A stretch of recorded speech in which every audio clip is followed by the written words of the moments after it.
Hello friend, আমি আর কে design থেকে তোমাদের সুমন বলছি। বন্ধুরা, এই গরমকালে অপরাজিতা বা নীলকণ্ঠ ফুল গাছ থেকে প্রত্যেকটা ডালে ডালে এরকম ফুল আনবার জন্য আমাদের কিন্তু দুটো বেসিক পরিচর্যা করতে হবে। আর আমরা এই গরমকালে যদি এই বেসিক পরিচর্যাগুলো করতে পারি তাহলে কিন্তু প্রত্যেকটা ডালে এরকম অপরাজিতা ফুলে ভরে থাকবে এবং গাছ কিন্তু ক্রমশ ঝাঁকড়া হয়ে উঠবে।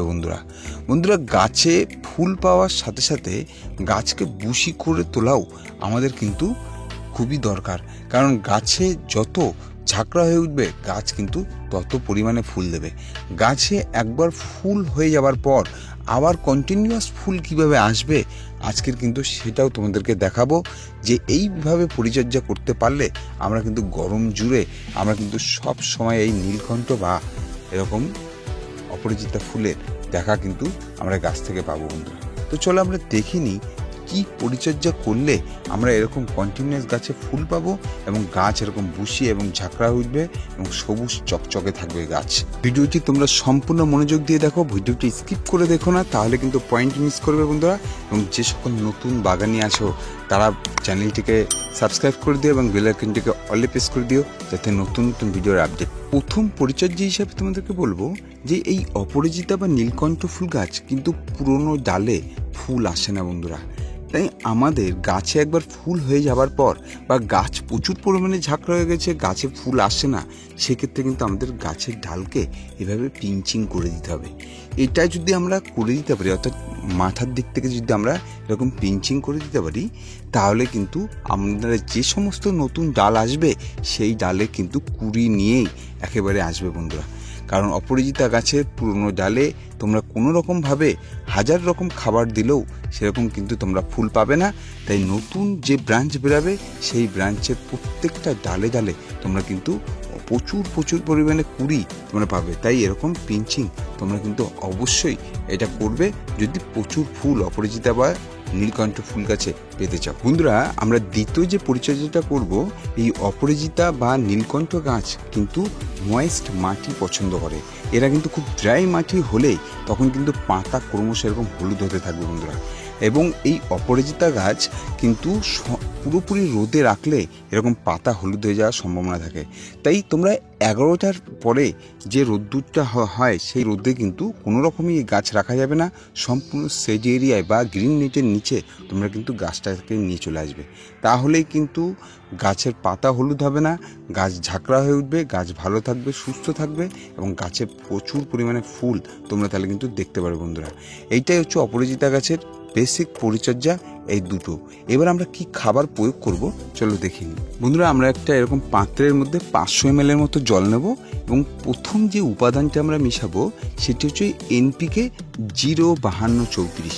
এই NPK 05234 গাছে ফুল আনতে দারুণ সাহায্য করে বন্ধুরা। যে গাছে ফুল হয় না, গাছ ঝাঁকড়া হয়ে আছে, যে গাছে ফুল আসছে না, হাজার রকম খাবার দিচ্ছ তাও ফুল আসছে না, তোমরা কিন্তু এই NPK 05234 তোমরা যদি গাছে স্প্রে বা গোড়াতে দিতে পারো, খুব কম সময়ের মধ্যে তোমরা কিন্তু গাছে ফুল দেখতে পারবে। তাই আমি এরকম NPK 05234 আমি কিন্তু 4 গ্রামের মতো নিয়ে নিয়েছি বন্ধুরা।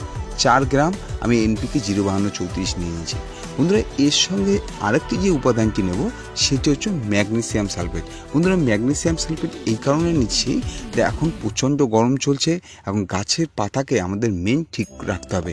আর ম্যাগনেসিয়ামের সালফেটের মধ্যে যে উপাদান আছে যেটা গাছের পাতাকে সবুজ রাখতে দারুণ সাহায্য করে এবং যাতে গাছ ভালো মতো খাবার গ্রহণ করতে পারে এবং তাতে কিন্তু আমাদের গাছে বেশি করে ফুল আমরা কিন্তু গাছে দেখতে পারবো।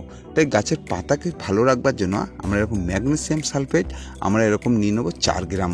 বন্ধুরা, দুটোকে ভালো করে মিক্স করব। মিক্স করবার পর যে উপাদানটি এর সঙ্গে মিশাবো সেটি হচ্ছে আমাদের ঠিক একদিন আগে আমরা, অর্থাৎ আগের দিন আমরা ভিজিয়ে রাখবো এরকম পেঁয়াজের খোসাকে।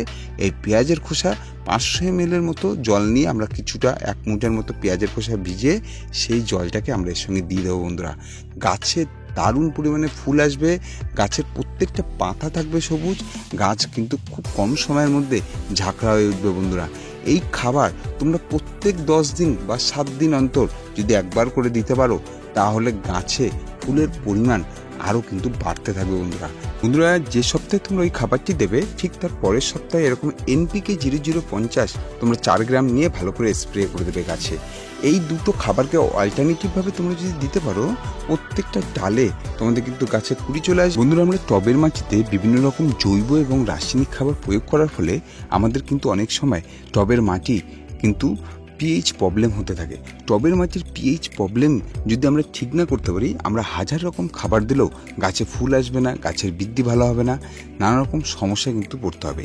তাই আমরা এরকম ঘরোয়া উপাদান অর্থাৎ বাজার থেকে আমরা 5 টাকা দামের ফিটকিরি এনে আমরা কিন্তু এই ফিটকিরিকে কাজে লাগিয়ে আমরা কিন্তু ব্যবস্থা করতে পারি।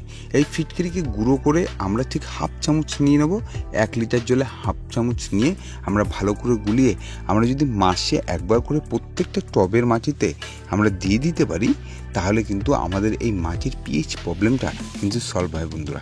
বন্ধুরা, মাটির পিএইচ যদি ঠিক থাকে তাহলেই কিন্তু গাছে ফুল আসবে, তাহলেই কিন্তু গাছের বৃদ্ধি বিকাশ হবে।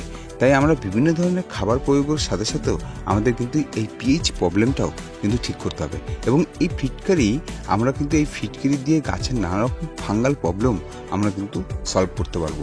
ঠিক একইভাবে আমরা এরকম হাফ চামচ 1 লিটার জলে নিয়ে আমরা যদি প্রত্যেকটা গাছে এইভাবে স্প্রে করে দিতে পারি, তাহলে কিন্তু গাছের নানা রকম ফাঙ্গাল প্রবলেম থেকে কিন্তু এই গাছগুলো মুক্ত পাবে বন্ধুরা।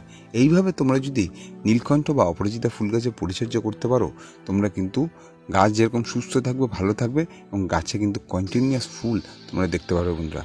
ভিডিও যা আছে এখানে শেষ করলাম।